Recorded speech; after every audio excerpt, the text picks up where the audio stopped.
one of the biggest, most important things that you can do is get your mind right. Is finally master, or at least begin to master your mind. Because I don't even know if I could say that I've fully 100,000% mastered my mind. I've done a lot of work, and a lot of it has thankfully, thank goodness, thank the Lord, it has paid off. All right, this is the happiest, most confident, most assured in myself that I've ever been in my entire life. I mean my whole life. I've never been so at peace and live in such tranquility with myself and who I am. And I am eternally grateful for it. I am so grateful for the work that I put in. I'm grateful for all the books that were present and all the books that I was able to read in order to learn this type of stuff. And it really has laid a perfect foundation, a perfect foundation for me to finally get somewhere. For me to finally no longer be my worst enemy. Because that was the biggest thing I struggled with. I don't know how many of you can relate, but I know for a fact some of you can relate. It's the whole debate with the New Year's resolutions, you know.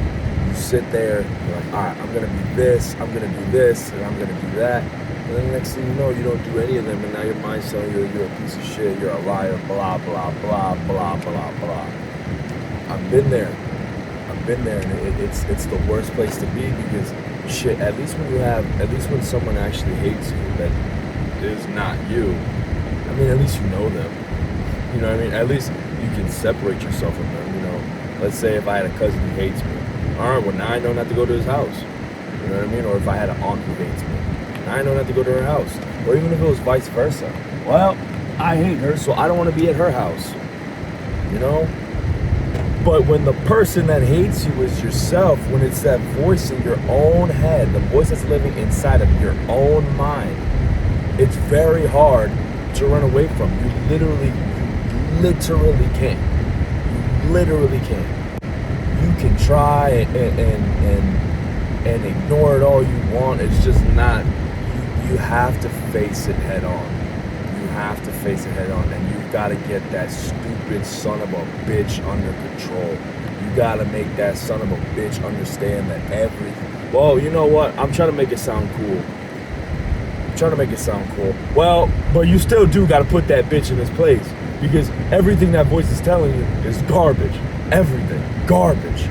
That voice would tell me things like, oh, I'm unworthy. Oh, I can't do this because I'm naturally shy. Oh, no one loves me. Blah, blah, blah. It was all fucking garbage. It's so garbage that I don't even like repeating the entire thing. That's why I keep saying blah, blah, blah.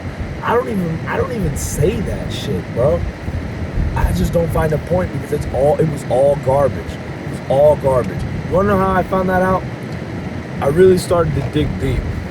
And I'm gonna keep this as concise as possible. I really started to dig deep. A lot of things boil down to when I was a child. And I wouldn't be surprised if it's the same for you.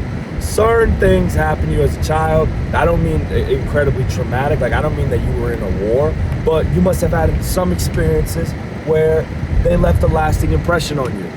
I'll give you a perfect example. One time I was doing snow angels with my cousins at her house.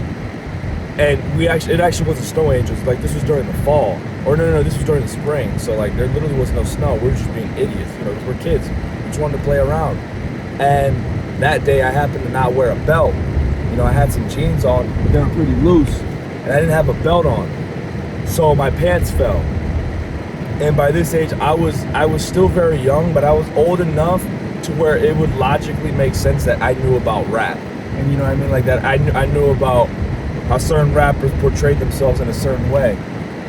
And my father freaked out because he's seeing his son sag and he's like, what the fuck is going on? Like, even though it was completely unintentional, like I had no intentions of sagging my pants, I got beat with a fucking broom, bro.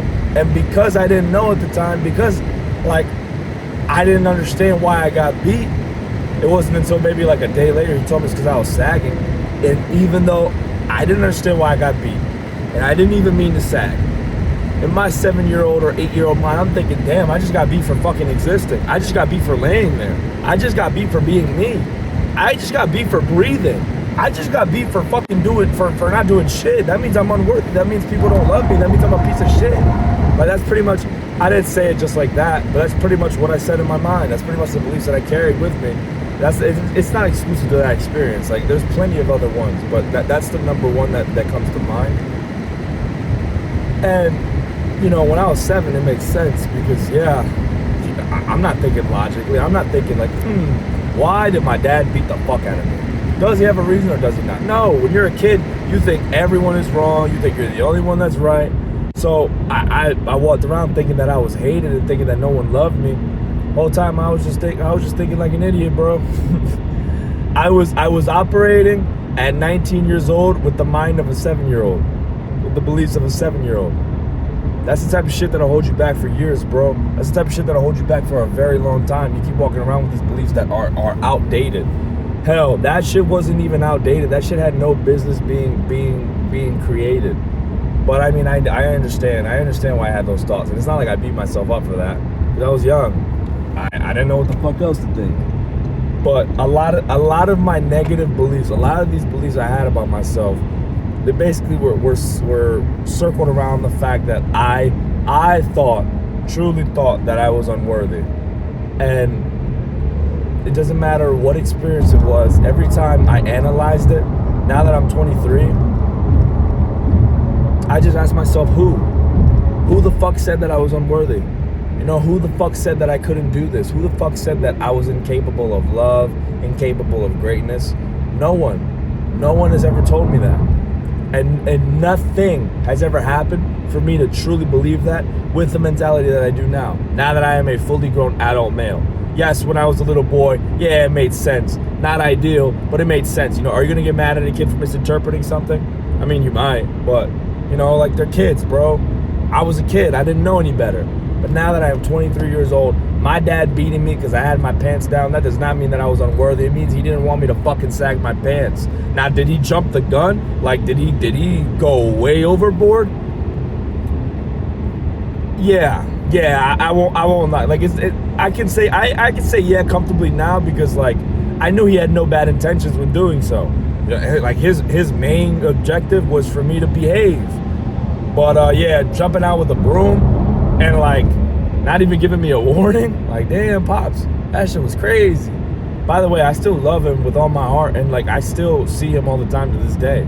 Like, it's not like I ever grew distant from him. It's just, you know, when I was a kid, things were different. But yeah, he might have jumped the gun, but I can't lie and sit here and say that, oh, it was illogical. Like, he just beat me for no reason. It would be a fucking lie. And not only would it be a lie to you guys, it'd be a lie to me, and that's the more important part. That's the more important part, because if he just beat me for no reason, well, then what does that say about me? Either he's crazy or I'm unworthy. And neither of those are true. Neither of them are true. So, like, it makes sense, bro. Obviously, when you're younger, you don't know that, but now I know that. And if I go back and if I look at every last experience that I've been through that may have led me to believe that I was unworthy, like my first love doing me dirty, breaking my heart. Listen, this is starting to border around TMI territory, so I'm not gonna say everything, but I could have been a better boyfriend. I could have been a better man. I definitely fucked up in a lot of aspects. Now, that doesn't warrant cheating. Doesn't warrant cheating at all, but it happened. Whatever, bro.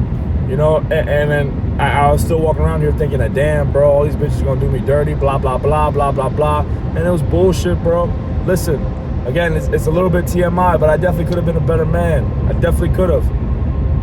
And it's such a fucking liberating mindset to have. It is so liberating to think this way, because now no matter what happens, even if it's negative, right, even if it's something undesirable, I can learn from it because I can see it as a grown adult, not as a man with these rose-tinted distorted glasses on, not a man who's still seeing the world with his 7-year-old eyes. No, as a fully grown adult male. Yes, I may have got beaten as a kid. So fucking what, bro? So what? I can't go back in time and change that. Not only that, it was never out of malicious intent. It was never because my parents hated me. It was never because I was a bad kid. It's never because I was a kid that was unworthy of love. Bro, it's because I was misbehaving. It's as simple as that, bro. Same thing with my first love. Same thing with all the relationships that ended in a way that I didn't want them to end. Listen, bro. It all happens for a reason, and if I sit here long enough, which I'm not gonna do because I'd be here for like 6 years, and discuss every last thing, every last situation I found myself in that ended in the way I didn't want it to, I can always look at it as a logical human being, as a logical adult male. Oh, mate, this didn't work out because of this. This didn't work out because of that. Not sit here and think, oh, man, none of these bitches love me. I'm unworthy. I suck. Blah, blah, blah. Fucking garbage, bro. That doesn't serve me. That doesn't serve any of the bitches I want to fuck. That doesn't serve any of my friends. Because all they're going to do is they're going to see me. They're going to be like, damn, this dude's lame as fucking shit. And nobody wants that. You don't want that. Your friends don't want that. Your future girl doesn't want that. Your future wife doesn't want that. Your family doesn't want to see it. So knock it the fuck off. Grow the fuck up. Take a good look in the mirror. Take a good look at your past and understand exactly what the fuck went wrong. Not in the eyes of a 7-year-old, not in the eyes of a little ass boy, but in the eyes of a fully grown adult male. And I can't tell you everything that went wrong in your life. I can't tell you everything that went right in your life because I'm not living your life. You're the one who's lived your life. You have to really take a good look in that mirror and understand why the fuck you think what you think. It doesn't even serve you. I robbed years of my fucking happiness, years thinking that I had to be a certain way or I had to act a certain way or I had to look a certain way in order to be happy. I could have been happy ever since the dawn of time. I could have been happy ever since fucking 2020, but I put these stupid ass conditions on my self-worth, on who I was, on my value, when the whole time God has been waking me up each and every single day ever since 2002. I've always been worthy. You've always been worthy. Every single last day you've been woken up by God, because not everyone gets that privilege. Not everyone gets that blessing. We're all worthy because we're alive. And I'm not saying that the dead are unworthy. It was just simply their time to go. But the fact that we're here and that we're alive right here, right now, it means that we are worthy. It means that there's still a plan for us. It means that we still have something very, very, very important to attend to. Don't take it for granted. Don't take it for granted. It's going to be hard for you to capitalize on it if you're still living with the beliefs of the past, if you're still carrying all this weight from your past. Free yourself from your past, bro. Free yourself from your fucking past. It's like you're carrying these traveling bags, or not traveling bags, it's like you're carrying these bags that weigh tons and tons and tons of pounds, and you don't even fucking need anything inside of them. You don't need a single thing in those bags. You can let them go. You can let them go. I promise you, you can let the past go. Because it's gone already. We can't go back into the past, bro. We can't run it back. Whatever happened in 2016 stays in 2016. Whatever happened in 2021 stays in 2021. Whatever happened in 2023 is stuck in time in 2023. All right, we can't bring those moments back. We can't relive the past. The past is done. The past is done for. We have to figure out how to learn from it as fully grown adults, not as little ass boys or little ass girls, and learn and just free ourselves, give ourselves the freedom to be great, the freedom to no longer be chained to our past, the freedom to finally just live life as the way we desire. I'll talk to you on the next one.